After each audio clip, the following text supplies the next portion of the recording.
जहां सूरज की रोशनी भी धुंध की चादर को चीर नहीं पाती थी, जहां हर किरण पेड़ों के घने साए में खो जाती थी, जहां हवा भी सीधी नहीं बहती थी बल्कि जैसे डरते डरते फुसफुसाते हुए गुजरती थी।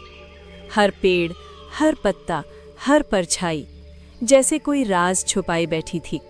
कहा जाता था इस जंगल में सिर्फ जानवर ही नहीं रहते बल्कि कुछ ऐसी शक्तियां भी हैं जिन्हें देखना मतलब मौत को बुलाना है।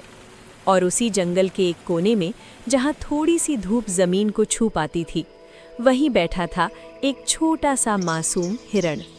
वो शांति से हरी भरी घास खा रहा था। उसकी आंखों में कोई डर नहीं था, सिर्फ सुकून था। उसे नहीं पता था कि अगले कुछ ही पलों में उसकी जिंदगी ही नहीं बल्कि पूरे जंगल का भविष्य बदलने वाला है। अचानक झाड़ियों के पीछे कुछ हलचल हुई, पहले हल्की, फिर तेज और फिर अंधेरे के अंदर से दो चमकती हुई आंखें दिखाई दी। एक धीमी, डरावनी आवाज गूंजी, आज तो शिकार खुद चलकर आया है। हिरण का दिल जोर जोर से धड़कने लगा। उसने धीरे धीरे पीछे मुड़कर देखा और उसकी सांस रुक गई। एक चालाक लकड़बग्घा धीरे धीरे उसकी तरफ बढ़ रहा था। उसके चेहरे पर एक खतरनाक मुस्कान थी और आंखों में भूख साफ दिखाई दे रही थी। लकड़बग्घा हंसते हुए भागने की कोशिश मत करना, आज तू मेरा खाना बनेगा। हिरण के पैर कांपने लगे। उसका शरीर भागना चाहता था लेकिन डर ने उसे जकड़ लिया। उसने एक कदम पीछे लिया और तभी धड़ाम, लकड़बग्घा उस पर झपटा। हिरण चीखते हुए, बचाओ, कोई तो बचाओ। अचानक जंगल में एक भारी आवाज गूंजी, बस। और अगले ही पल झाड़ियों को चीरते हुए एक विशाल काला तेंदुआ सामने आया। उसकी आंखें आग की तरह जल रही थीं। वो बिजली की रफ्तार से आगे बढ़ा और धाम, लकड़बग्घे को हवा में उछाल दिया। लकड़बग्घा जमीन पर गिरा, घबराया, डरा हुआ। लकड़बग्घा, आज तो बच गया लेकिन अगली बार नहीं। और वो भाग गया। जंगल फिर से शांत हो गया, लेकिन अब एक नई कहानी शुरू हो चुकी थी। हिरण अभी भी कांप रहा था। वो धीरे धीरे तेंदुए के पास आया। हिरण, धन्यवाद, आपने मेरी जान बचा ली। तेंदुआ उसे देखता रहा, फिर धीरे से मुस्कुराया, लेकिन उस मुस्कान में एक अजीब सा अंधेरा छुपा था, जैसे वो सिर्फ मदद करने नहीं आया था।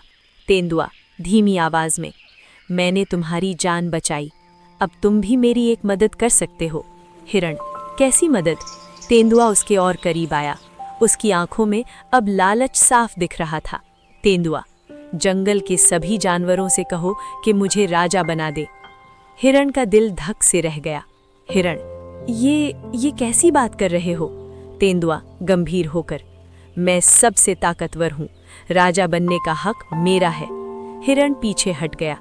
हिरण, तुमने मेरी जान बचाई लेकिन मैं गलत का साथ नहीं दूंगा, तुम कभी नहीं सुधरोगे। और वो वहां से भाग गया। तेंदुआ उसे जाते हुए देखता रहा, फिर धीरे से बोला, ठीक है, अब मैं खुद रास्ता बनाऊंगा। हिरण दौड़ता हुआ पहुंचा जंगल के राजा बाघ सम्राट के पास।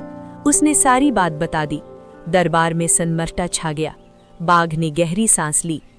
ताकत से कोई राजा नहीं बनता, नियत से बनता है, उसे बुलाओ। कुछ देर बाद तेंदुआ दरबार में आया। दोनों आमने सामने थे। बाघ, अगर तुम राजा बनना चाहते हो तो मुझे युद्ध में हराना होगा, और ये आसान नहीं है।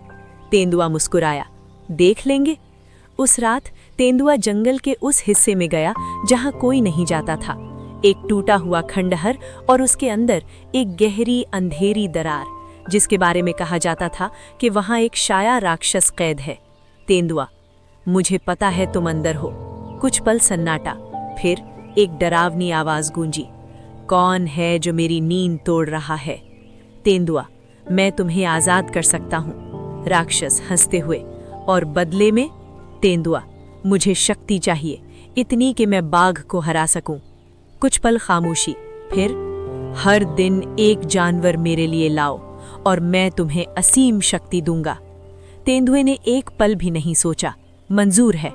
अचानक काली ऊर्जा निकलकर उसके शरीर में समा गई। उसकी आंखें और भी डरावनी हो गई। अगले दिन पूरा जंगल इकट्ठा था। तेंदुआ और बाघ आमने सामने थे। युद्ध शुरू हुआ। पहले दोनों बराबरी पर थे, लेकिन धीरे धीरे तेंदुआ तेज और शक्तिशाली होता गया और एक जोरदार वार के साथ बाघ जमीन पर गिर पड़ा। पूरा जंगल स्तब्ध रह गया। तेंदुआ राजा बन गया, लेकिन उसका राज न्याय का नहीं, डर का था। हर दिन एक जानवर गायब होने लगा। जंगल में हंसी की जगह सन्नाटा छा गया।